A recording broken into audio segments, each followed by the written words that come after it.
अस्सलाम वालेकुम। अली हसन रिजवी आईआरसी इस्लामाबाद से आपकी खिदमत में हाजिर।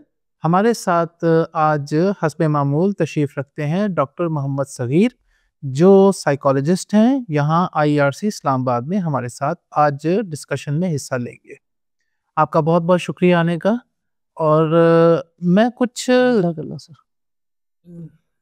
क्लैरिफिकेशंस चाहूँगा आज की छोटी सी डिस्कशन में। ऐसा होता है कि कुछ चीज़ें टेंजिबल होती हैं, नापी जा सकती हैं, तोली जा सकती हैं, हिसाब में सामने लाके देखी जा सकती हैं। जैसे कि बॉडी का टेम्परेचर कितना है, नाप के देख लें, इतने डिग्री है। हार्ट बीट है, वो नाप के देख लीजिए। एक्स-रे देख लें, हड्डी में कोई मसला है, एमआरआई है, सीटी स्कैन है। लेकिन कुछ ऐसे हमारे जज़्बाती, इमोशनल ताल्लुकात, ये सारी ऐसी चीज़ें होती हैं जो नापी नहीं जा सकती, तोली नहीं जा सकती। आजकल सर देखने में आता है कि कारोबार की वजह से, नौकरी की वजह से, एवरीडे जो हमारी रोज़मर्रा ज़िंदगी में जो हमारे ज़िम्मेदारियाँ हैं, उनकी वजह से अक्सर लोग कुछ जज़्बाती तनाव का शिकार हैं। ठीक है। और एक अमूमन माहौल ये बना हुआ है कि हर दूसरा तीसरा जो शख्स है, वो किसी वजह से किसी हद तक डिप्रेशन में जा रहा है आहिस्ता-आहिस्ता। अब डिप्रेशन ऐसी चीज़ है जो फिगर्स में नापी नहीं जा सकती। मैं पहला तो ये क्वेश्चन करना चाहूँगा सर आपसे कि आप बताएँ कि ये डिप्रेशन या मायूसी ये शुरू कैसे होती है? ये क्या चीज़ है? फिर मैं चाहूँगा कि आप इसका कुछ सॉल्यूशन भी दीजिएगा प्लीज़। अच्छा, देखिए मायूसी, गम, अफ़सुर्दगी, अकेलापन जिसे तन्हाई पसंद लोग जो होते हैं, ये कुछ ऐसी इमोशंस हैं या कुछ ऐसी इमोशनल स्टेट्स होती हैं, जो कि डिप्रेशन के लिए एक बुनियाद फ़राहम कर रहे होते हैं। और इन इमोशंस को समझने की ज़रूरत है। और जैसे दूसरा सवाल जो आपका था, उसका जवाब ये है कि ऐसा क्यों है कि ऐसे इमोशंस क्यों पैदा होते हैं? जनरली देखा गया है कि जो गम है, ये हमेशा किसी नुकसान के बायस होता है। जब कोई ज़िंदगी में कोई नुकसान हो किसी का, अब ये नुकसान फाइनेंशियल किसी मादी चीज़ का हो सकता है, उसका लॉस हो सकता है। ये लॉस रिलेशनशिप का हो सकता है, ताल्लुक का हो सकता है। ये लॉस जो है किसी सिग्निफिकेंट लव्ड वन का हो सकता है, आपकी ज़िंदगी से उसकी रुखसती हो सकती है। इसी तरीके से आपकी जो गोल्स हैं, ज़िंदगी के जो आपके मकासद हैं, उनका उनमें नाकामी का सामना जो है, उसकी वजह से ऐसे ये जो गम का जो इमोशन है या सैडनेस है किसी इंसान में पैदा हो सकती है। और जनरली देखा गया है कि जिन लोगों में गम पैदा होता है, ये ऐसे लोग होते हैं जिनमें नेगेटिव अफेक्टिविटी हाई होती है। यूँ समझ लें कि इन लोगों के अंदर ज़्यादातर डिप्रेसिंग इमोशंस यानी कि अफ़सुर्दगी है, जैसे खौफ है, इसी तरीके से इनके अंदर नाउमीदी है और जो मुस्तक़बिल है उससे मुतल्लिक़ कोई ख़ास उम्मीद ना हो रखना। इस तरह के जज़्बात इन लोगों के लिए इनमें अमूमन पाए जाते हैं, इवन छोटी-छोटी चीज़ों पे। फॉर एग्ज़ाम्पल, आपने वक़्त पे कहीं पहुँचना था और लेट हो गए। अब उस लेट होने को वो एक एक पर्सनल फेलियर समझते हैं ऐसे लोग। इसे नेगेटिव अफेक्टिविटी कहते हैं। तो उसे लगता है कि मेरी वजह से मैंने ऐसा किया, और नतीजा क्या निकलता है कि आप अफ़सुर्दा, उदास होके, और ये लोग बड़ी जल्दी बायकॉट करने वाले होते हैं चीज़ों के, कि जो ज़िंदगी में है, फिर वो एक्टिविटीज़ अपनी रोक लेते हैं, खुद को अलग कर लेते हैं, तन्हा हो जाते हैं। यूँ समझ लें कि छोटी-छोटी चीज़ों पे स्टैंड ले लेना। और स्टैंड जो होता है वो उसका जो एक मेजर थीम है ना, वो गम, सैडनेस, उदासी, लोनलीनेस, इससे मुतल्लिक़ होता है। तो ये बेसिकली किसी इस प्रोसेस से जब इंसान गुजरता है, जैसे किसी भी लॉस से, किसी भी लॉस से, इवन इसका ये आउटकम है। इवन चाइल्डहुड से रिलेटेड अगर कोई ऐसे एक्सपीरियंसेस गुजरे हैं, पेरेंटल लॉस है जैसे, इसी तरह से फिर आगे बढ़ते हुए आगे जो ज़िंदगी है, तो ये आपके जितने भी नुकसानात होते हैं इंसान उनको अक्सर याद करता रहता है। इन लोगों में दूसरी जो अगर इनकी कॉग्निटिव लेवल पे देखा जाए तो इनकी सोचें भी मायूस कुन होती हैं। ये हमेशा अपने माजी से ऐसे तजर्बात जिनमें इन्हें नुकसान हुआ हो या कोई चीज़ इनसे लॉस हुई हो उसको ज़्यादातर सोचते और उस पे बार बार जो है उसको अपने जहन में ला के उस पे परेशानी और या ये गम के जो जज्बात हैं उन अपने अंदर उभार रहे होते और ये आगे मुस्तकबिल में रिलेटिवली नाउमीदी का ज़्यादा शिकार हैं। रहते जी हैं जी। ऐसे लोग। अब सर इसका सलूशन क्या तलाश किया जाए कि ये जो एक विशस साइकिल किसी इंसान की ज़िंदगी में चल रहा है कि वो नुकसानात से गुज़रता है, उदास होता है, फ्यूचर को लेके नाउम्मीद होता है और फिर ये दोबारा से साइकिल चल रहा है, इसको तोड़ा कैसे जाए? कोई टेक्नीक सर दिखाइए। इसके लिए सबसे पहली जो है ना एक्सेप्टेंस है। जो नुकसान हो चुका है उसे एक्सेप्ट करें।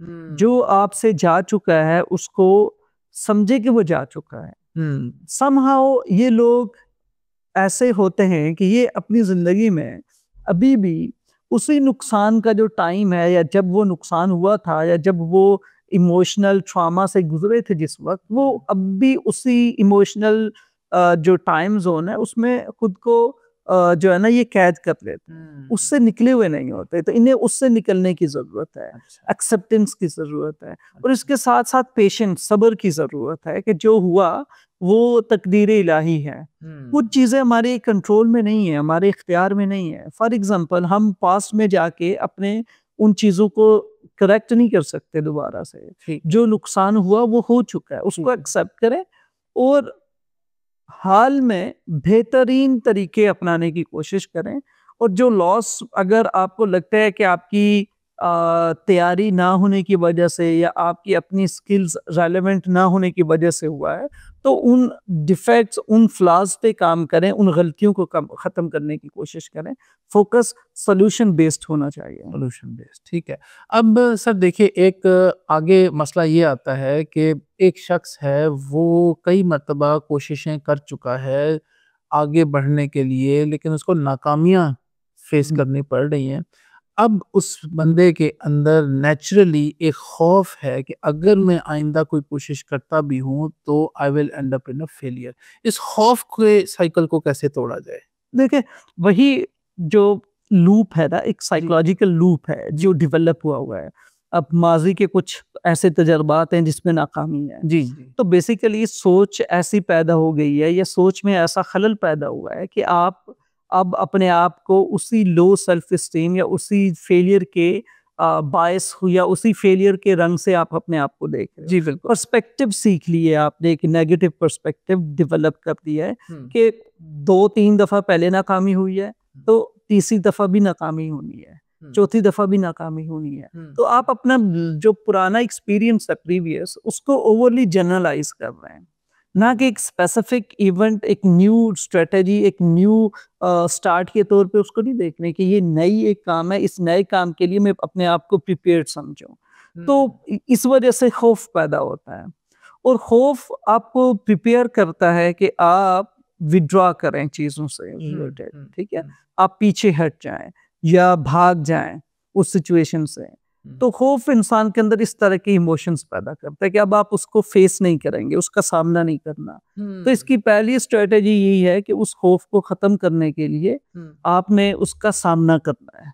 हुँ, उस खौफ से भागना नहीं है, ठीक है, बल्कि उसको एक्सेप्ट करें ठीक है, और एक्सेप्ट करें और उसको फेस करें।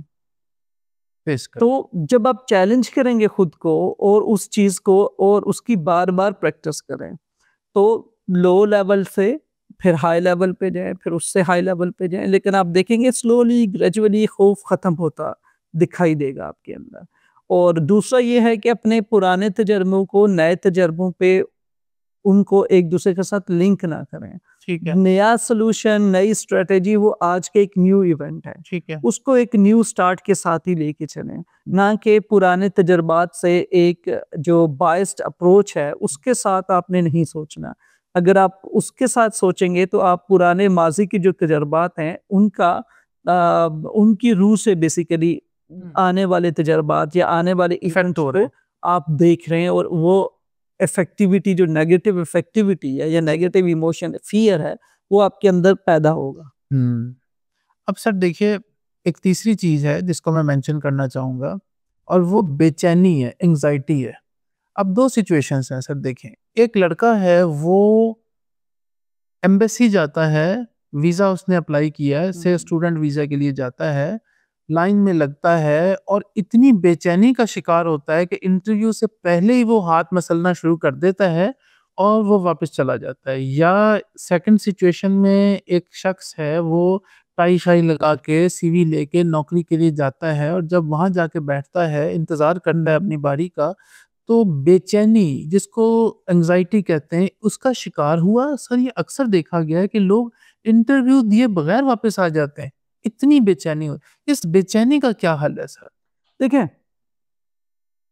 जब एंग्जायटी पैदा होती है, एंग्जायटी यूजुअली परफॉर्मेंस रिलेटेड होती है। जहाँ पे भी आपने परफॉर्म करना है और आपको लगे कि आपको लोगों ने जज करना है, इवैल्यूएट करना है, आपका जायज़ा लिया जाएगा, तो इस जायज़े की ये जो परख है ना, ये जी। परख, ये जाँच जो है वो आपके अंदर एंग्जायटी इंड्यूस करती है। ठीक है? एक तो ये कि आप अपने आप को आपके जो है ना इसमें एक्सपीरियंस बहुत काउंट करता है कि आप जितनी दफ़ा बार-बार अपीयर होंगे और इस तरह की जाँच पड़ताल से गुज़रेंगे, तो आपका वो जो फ़ियर है, एंग्ज़ायटी है, ये जो बेचैनी है, वो कम होना शुरू हो जाती है।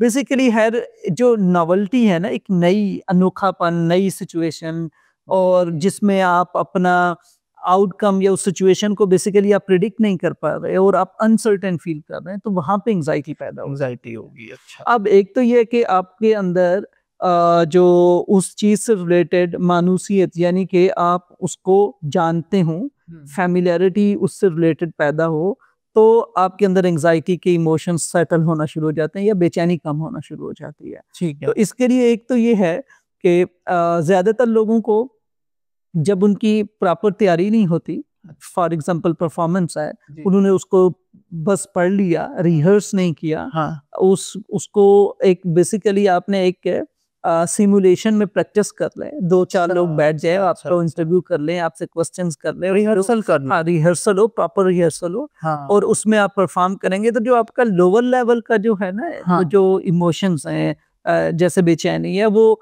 काफ़ी हद तक सेटल होना शुरू हो जाएगी वेरी यूज़फुल टू। और आप काफ़ी हद तक बेहतर हो जाएँगे। बिल्कुल। और ये जो जो बेचैनी है ना, जो इतनी इंटेंस और एक्सेसिव एंग्जायटी, जिसकी वजह से लोग वापस आ जाते हैं, इंटरव्यू नहीं दे सकते, हाँ। या बीमार हो जाते हैं, या वो बेहोश हो जाते हैं, हाँ, पैनिक अटैक हाँ। हो जाता है, ये वाली नौबत नहीं आनी, क्योंकि आप अपनी एंग्जायटी को जो है काफ़ी हद तक सेटल कर चुके होते हैं। 2, 3, 4 दफ़ा आपने उसको रिहर्सल किया हुआ, प्रैक्टिस किया हुआ है, और आपको पता है कि मैं जब चाहूँगा तो मैं ये इंटरव्यू दे सकता हूँ। एक तो ये है। दूसरा ये है कि आप जब अपनी कोशिश करें कि फ़ोकस नतीजे पे ना करें। ठीक। एंग्ज़ायटी वाले लोग नतीजे को फ़ोकस किया होता है कि मैं फ़ेल होऊँगा या पास होऊँगा, कहीं फ़ेल ना हो जाऊँ। वो अज़्यूम कर रहे होते हैं आउटकम। ठीक। आउटकम को अज़्यूम नहीं करना। ये दूसरी हाँ, इम्पोर्टेंट टिप है। आपने सिर्फ़ अपनी एफ़र्ट पे फ़ोकस करना है कि am I well prepared for that? Okay. अगर हाँ, तो फिर गो फॉर इट। अगर नहीं, तो प्रिपरेशन पे फ़ोकस करो, रिहर्स करो, बेहतर करो। एफ़र्ट आपने अपनी पूरी करनी है। सही है। जिसे कहते हैं ना कि जैसे कुरान की आयत भी है कि लैसल इंसान इल्ला मा सआ। इंसान की जो सही है, जो उसकी कोशिश है, उसके उसके मुताबिक इंसान को मिल रहा है आउटकम। सही है, ठीक है? सही है। तो आप अपनी एफ़र्ट फुल करें, ठीक है। नतीजे को अल्लाह पे छोड़ दें, तवक्कुल करें अल्लाह पे, ठीक। यकीन रखें कि ठीक है। आउटकम आपके लिए फ़ेवरेबल होगा, अल्लाह से दुआ करें और अपनी एफ़र्ट 100% करें। ज़बरदस्त। और आपके इख्तियार में सिर्फ़ और सिर्फ़ एफ़र्ट है, तो आप वो एफ़र्ट ही करें, तैयारी ही बाकी करें, अल्लाह पे मेहनत ही छोड़ दें। करें। हाँ, मेहनत, हार्ड वर्क आपके इख्तियार में है, नतीजा आपके इख्तियार में नहीं है। ये हमारी हाँ, जनरल एंग्जायटी हाँ। को तो जनरली हम अपनी एफ़र्ट को कम फ़ोकस कर रहे होते हैं, आउटकम ज़्यादा फ़ोकस कर रहे होते हैं, जिसकी वजह से हमें एंग्जायटी होना शुरू हो जाती है। फॉर एग्ज़ाम्पल, अगर कोई रेस है, तो आप ये नहीं सोच रहे हो कि मेरा स्टैमिना कैसे बिल्ड हो, मैं रेस कैसे दौड़नी है, मैं उसकी टिप्स क्या हैं, टेक्निक्स क्या हैं, भागना कैसे है, कहाँ-कहाँ पे मैंने क्या स्पीड रखनी है। आप उन टेक्निकल चीज़ों पे फ़ोकस नहीं कर रहे हो। आप फ़ोकस कर रहे हो मैं हार ना जाऊँ, हाँ, इससे मैं एंग्जायटी जीतूँगा कैसे? तो सेल्फ कॉन्फिडेंस, सेल्फ एस्टीम, ये सारी की सारी बेस्ड करती है जो आपका आउटकम इवैल्यूएशन पे। तो अगर आप आउटकम को इवैल्यूएट करेंगे तो डेफिनेटली आप शायद अपने आप को अंडररेट कर रहे हो। ठीक है। या ओवरली रेट कर रहे हूँ। अगर आप ओवर रेट करेंगे तो फिर वो कछुए और खरगोश वाली बात होगी। ओवर कॉन्फिडेंस ठीक है, तो ओवर कॉन्फिडेंस भी आपके लिए ज़रूरी नहीं है। तो इसलिए अपनी एफर्ट 100% करें, स्ट्रैटेजी प्रॉपर बनाएँ, प्लान आपका साइंटिफिक बेस्ड होना चाहिए, गुड, ठीक साइंसी बुनियादों पे, और ठीक है। फिर रेस में जाएँ, आप जीत के आएँगे। Good, good. और इससे ये आपका कहना है कि एंग्जायटी लेवल भी कम हाँ, होगा जब हम रिजल्ट्स जो हैं वो अल्लाह पाक पे छोड़ हाँ, दें, एफर्ट्स खुद हाँ। करें। और पुरुमीद रहें, तवक्कुल रखें। गुड। Thank you sir. आपने बड़ा मुख्तसर सा ये टॉपिक एक्सप्लेन किया। उम्मीद है कि नाज़रीन भी जब इसको प्रोग्राम को देखेंगे तो इंशाल्लाह। अपने-अपने हालात के मुताबिक यहाँ से कुछ ना कुछ लर्न कर सकेंगे। हम सगीर साहब के साथ फिर इंशाल्लाह किसी और प्रोग्राम में हाज़िर होंगे आपके लिए इसी तरह की एक इन्फॉर्मेटिव गुफ्तगू लेके। जब तक के लिए इजाज़त दीजिए। अल्लाह हाफ़िज़।